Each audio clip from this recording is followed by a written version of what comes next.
Okay.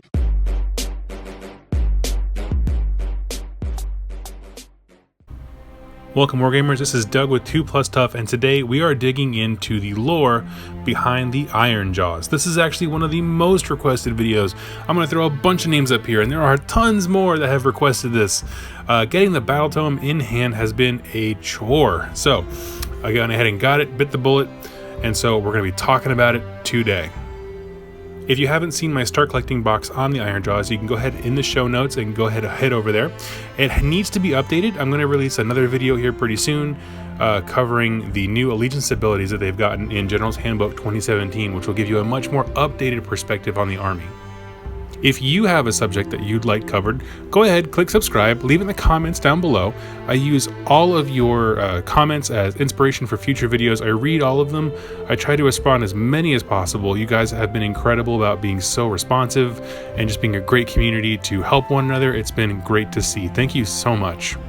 As with all of my lore reviews going forward, what we've been doing is discussing the army in detail as far as like the nuts and bolts of how they work and the kind of facts about them, but then switching gears to say, why are they interesting? You see a lot of the lore videos online, they just kind of go over facts. This is information, but information doesn't necessarily make things interesting. That doesn't add the flavor, really. And so my goal is to primarily educate you on different armies. If you're returning and these models don't look familiar, and there's a lot of you that are returning to the game, great to meet you. We're going to educate you on what our factions are about, and then also tell you why they drive events in the Age of Sigmar, why they are narratively fascinating to play. And obviously today's subject is the Ironjawz. Now right off the bat, the Ironjawz stand apart as a unique origin story, because most of the armies that we've covered so far all started in the Age of Myth. Whether Sigmar was there, or the story with the Fire Slayers and Grimnir and all those kinds of things, or Alariel being despondent, and all those kinds of things happened in the Age of Myth / Age of Chaos. Ironjawz definitely started well after the Age of Chaos had already begun. Things are already going to crap when this faction emerges. And so right now I want to give you kind of a bird's eye view of what this army is. So like I said, they were founded in the Age of Chaos.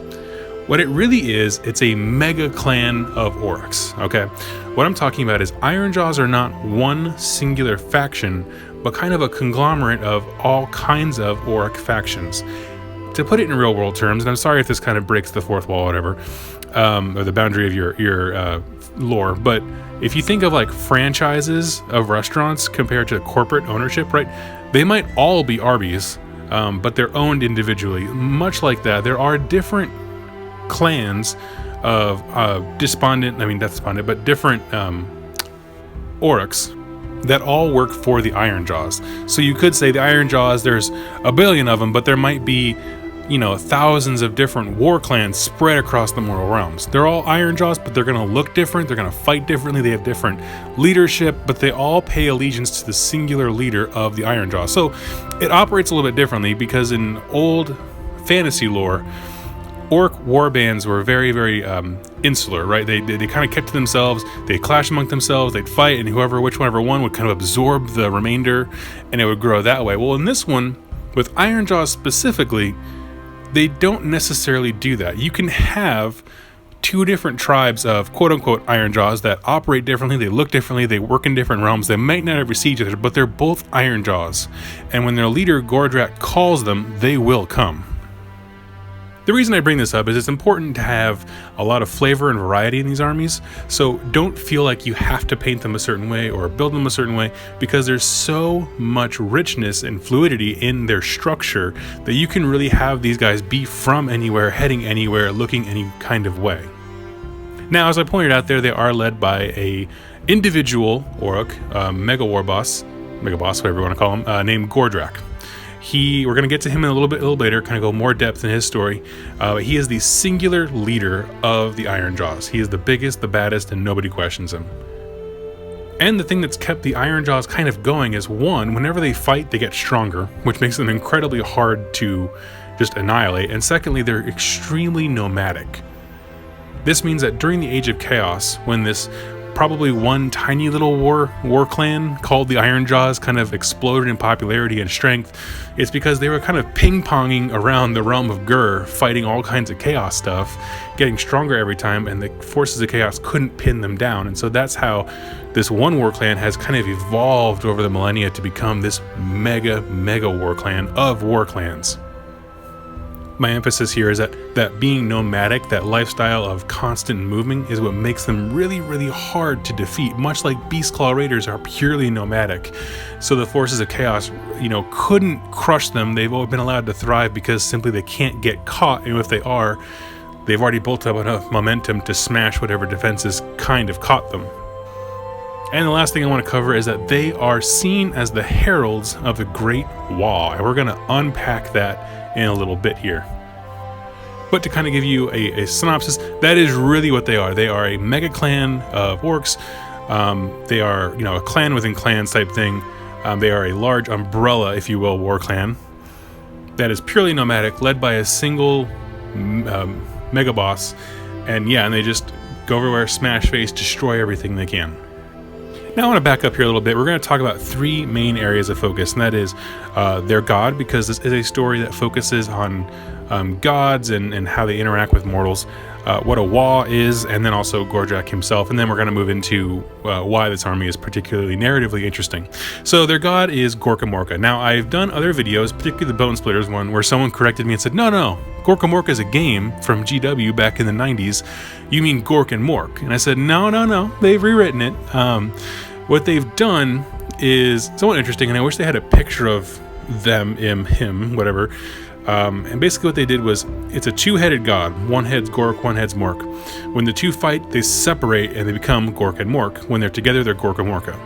So it's kind of strange. What I think they're going for is to create a sense of tension and expectation when the two are combined.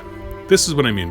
When the two are separate, they're both gods, right? They both interact with mortals. They both bestow their blessings and powers on the mortal realms. But when they're together, there's some unifying power there that makes things amplify. So when orcs believe that Gorkamorka, the two combined, is present, there's something so much more powerful and rallying and maddening about that, more than the two being separated. So when people say like, oh, there's a bad omen, this great war is coming, right? Something immense is going to happen. They view Gorkamorka as being a singular god rather than two. It's kind of like a good omen, right? Things are really ramping up. Stuff's gonna happen now. Now, other thing interesting about Gorkamorka is that we don't see him or them, I suppose. We never made an appearance, unlike Nagash, Alariel, Sigmar, even Grimnir, who showed up to fight Volcatrix in the Age of Myth. We don't see them at all. However, they are actually very active. There are stories in the Battle Tome of Gorkamorka laying out, power, judgment, a fist, a huge storm will come out of the sky and just absolutely decimate stuff, all kinds of cool things. They're very active when, particularly when large quantities of orcs kind of rally and go nuts. So this kind of paints a different picture of them compared to, say, like the Fire Slayers, who are constantly looking for their god, right? That his power is imminent in the gold, but he himself is not a active player in the narrative. Whereas Gorkamorka is perceived to be an active player in this. Now, what's interesting is that when you counterpoint this book, the Battle Tome for Ironjawz, to the Battle Tome for Bone Splitters, they have different perspectives on Gorkamorka, whereas the Bone Splitters see him much like the Fire Slayers see Grimnir. We have to release his power from these bones of large beasts. We can imbue ourselves with his power, but we're like looking for him, looking for the Great Wall. Ironjawz are saying, no, he's here, he's present, he's active, and we need to start the Great Wall. So it's different perspectives on the same thing. Which one is true? We don't know. Honestly, maybe they both are. And so that's kind of a strange concept, but maybe the ferocity of Gorkamorka is in these animals being released, which then feeds the wall energy, which is making the Great Wall possible for the Ironjawz. And so they don't necessarily have to contradict, much in the same way that a lot of viewpoints, if you kind of shade them a different way, are kind of very similar. I think you can get something that is not necessarily contradictory, but both those perspectives add a lot of flavor to Gorkamorka, even though we haven't seen him yet. Now, for you folks, you're hearing me use the term Waaagh a lot. What is that? Well, it's Waaagh, W-A-A-A-G-H, exclamation point. Gotta have the exclamation point. This is them screaming war, but in kind of their like guttural Cockney kind of thing. So what is it? Well, really what it is, it's a military campaign with no endpoint. Okay, that's kind of the terrible explanation for this.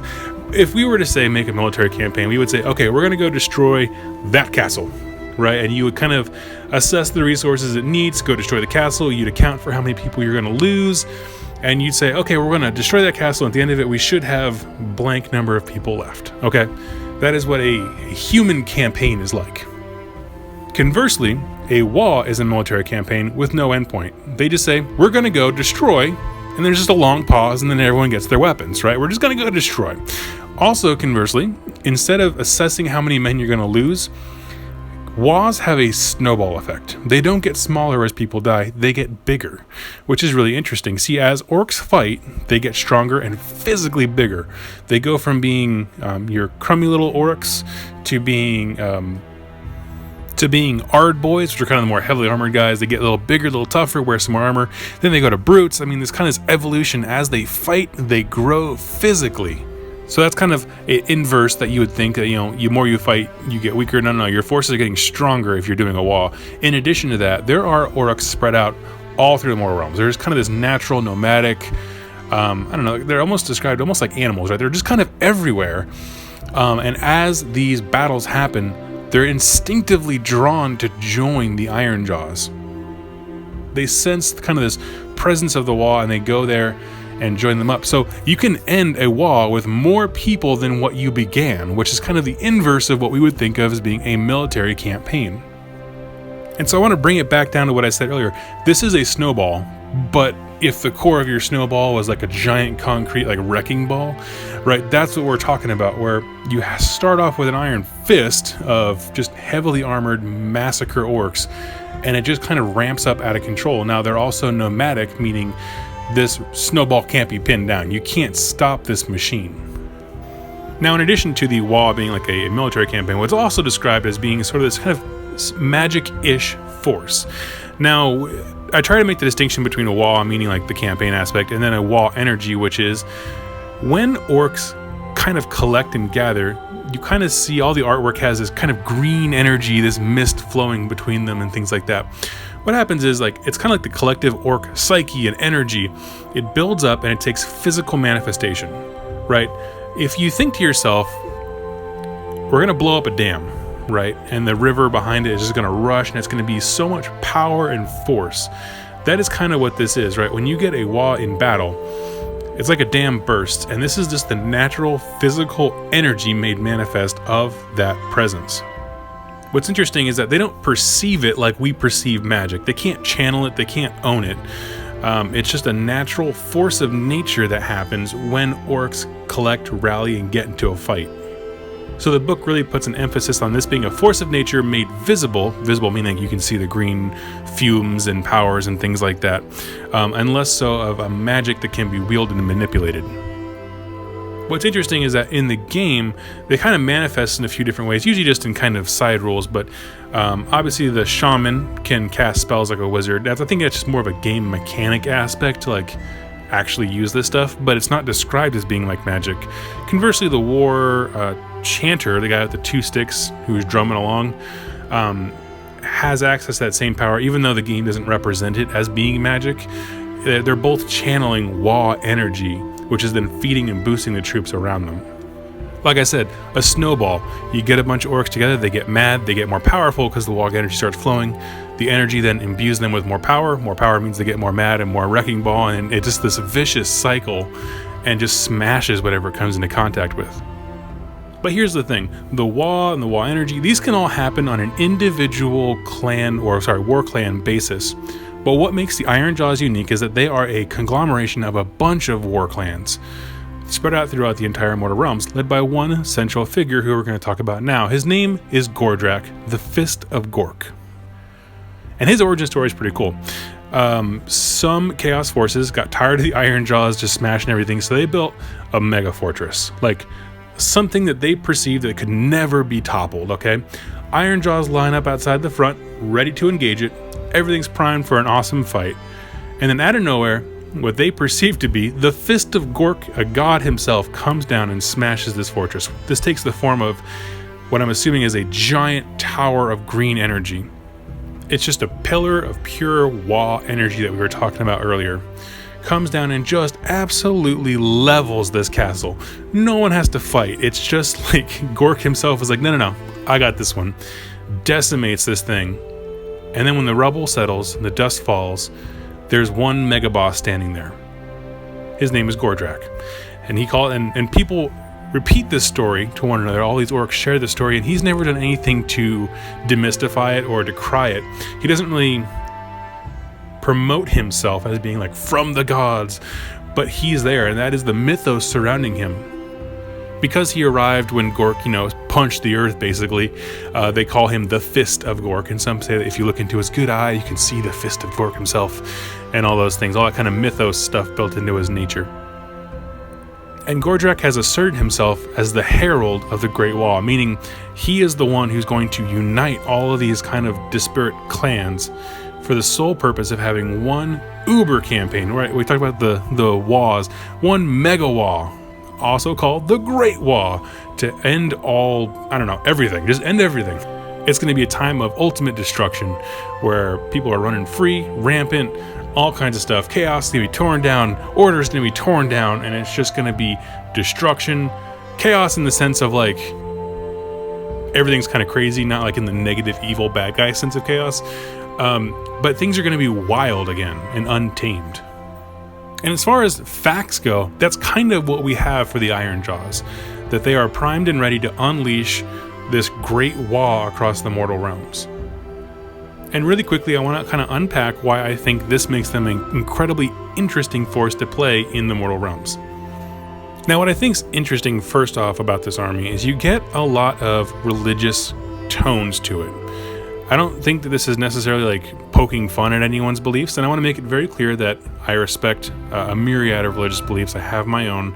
I'm not going to talk about them here, but there are some heavy elements from religious beliefs around the world that are included in this army. They talk about words like the prophets. A lot of the Great Wa imagery can almost be related to almost end times theology, no matter what kind of end times your religion practices. There's kind of like there's this foreboding, this big thing. It's coming. You have to get ready for it. And though there are prophets and heralds and these kinds of things where they're ushering in this end times, and so it's a lot of that same imagery. You have the war chanters who are getting people primed and pumped, the shamans who are bringing that power to earth now ahead of time. Like I said, a singular herald figure who's bringing and ushering this kind of time in. It's very powerful stuff, and I don't think it is divisive or derisive towards anyone's beliefs, but it definitely includes that same imagery in there, which actually sets them really far apart from a lot of factions in Age of Sigmar. A lot of the other forces, they're all fighting for something, but there's not this same sense of foreboding that something is coming and we're just the beginning of it, right? Nagash wants power, all the Chaos Gods want soul power, Sigmar wants order, just to make things better and reclaim control. But the Ironjawz are somewhat unique in the factions that we've seen where they're like, no, this thing is coming, right? We're just the first step, but this is gonna happen. Like, there could be an age of destruction, right, after the age of Sigmar, which would be very fascinating. And so that's kind of what their mentality is going into this. What's also interesting is that when they talk about their power, their motivation, literally why they do what they do and how they get enjoyment out of it and things like that, and kind of the depth of character, it's easy to say, oh, they're orcs, they just enjoy fighting, they just laugh and having a great time. And that, to an extent, is true. But what's more interesting is that when you read the battle tome and you look at the language that they use, they're not describing a faction that just enjoys destruction for the sake of it. They're describing a force of nature. We talked earlier about the when you blow a dam and this kind of natural assumption that water is going to rush out, and with enough power and force and brutality to desolate villages, it happens all the time around the world. That's the same thing with the Ironjawz. They are just a natural part of nature that is going to go through and destroy and do what nature does.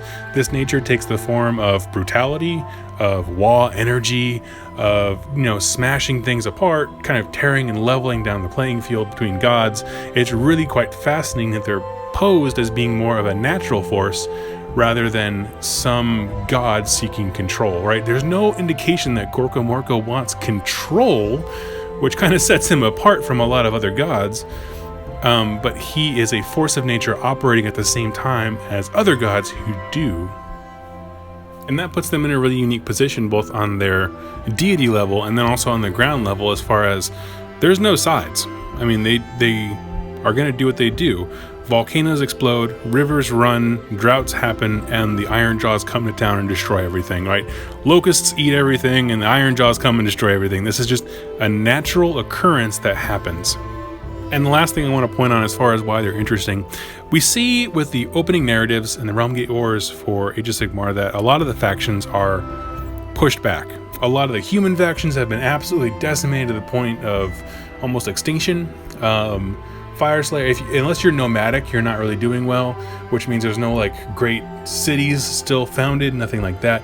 A lot of the cultures and societies are kind of in reserve, if not obliterated, but the Ironjawz are thriving. They love this stuff.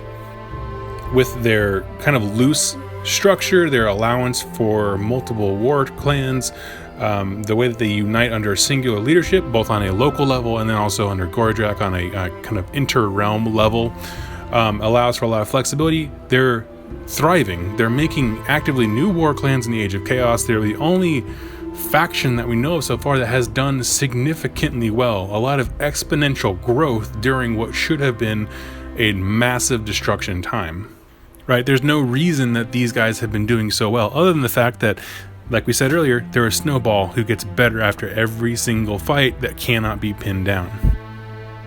So if you're looking for a faction to play that's not in kind of that underdog pose where they're kind of like, no, they can do it if they just had enough guys or enough resources, or they just fought a little harder and every victory is hard won. Narratively speaking, the Ironjawz never had a problem with any of this. They're having a great time. So it kind of paints them in a different picture. It's much more positive, I guess you'd say, in terms of them not being on the back foot. They're always kind of pushing the advance. And so that's a tone of narrative that some people find way more enjoyable than the underdog. And frankly, it makes them incredibly unique with their relation to their god being different than others in terms of motivation, the fact the way they're portrayed as being that force of nature and they don't have any really allegiances to anyone, and the fact that throughout, no matter what, good times and bad, they thrive and do well. They have a very different feel and connotation in the mortal realms than any other faction. They are solely unique to themselves. And friends, I really hope you enjoyed this review. If you have something you'd like covered, either a lore topic, character, or faction, and to be one or the other, or something in the game that's covered as far as reviews, product reviews, things like that, leave in the comments down below. Click subscribe. I'd love to hear from you. I read every single one of your comments and respond to as many as possible. I use many of them as inspiration for future videos, and I'd love to hear from you. Thank you all so much for watching, and happy wargaming.